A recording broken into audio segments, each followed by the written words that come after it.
I think there's a great correlation between strength and muscle. Okay. So if we look at anybody that's put on a decent amount of muscle on their body, whether they're natural or enhanced, at some point in time, they were fucking strong. They were strong by anybody's standards in the gym. That's going to be the case across the board. Okay.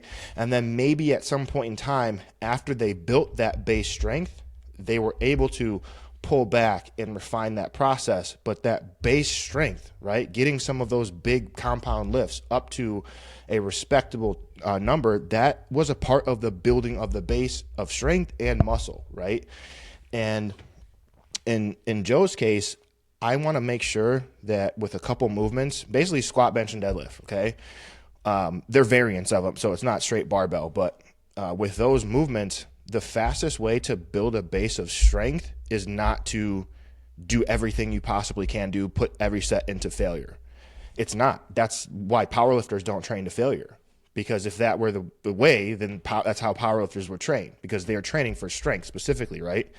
So I'm trying to blend the best of both of those, like say, hey, I want to focus on, pushing you up to a high level of intensity with these big movements, but not completely emptying the tank, because I want to focus on strength in these movements.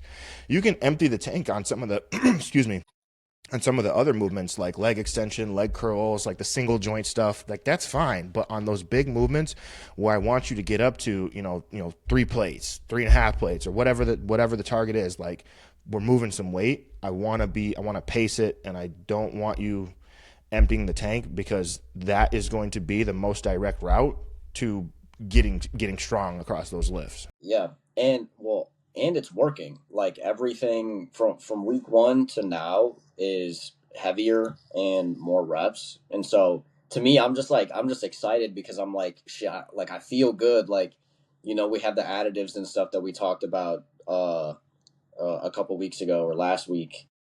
It was 2 weeks ago. And so I'm just in there like feeling good. So I just want to like go, but yeah, there is some of like just stick to the plan. We can literally see it's working. All the weights are up. My weight is up. I'm progressing every session. So Yeah.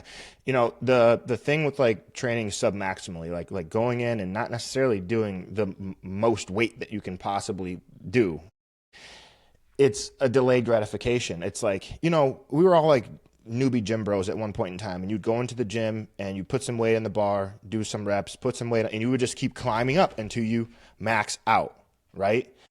That is 100% not the best way to build your strength across the long term. It feels very good because every single gym session you are getting up to this peak weight and saying, hey, that's the top. And I know that's the top.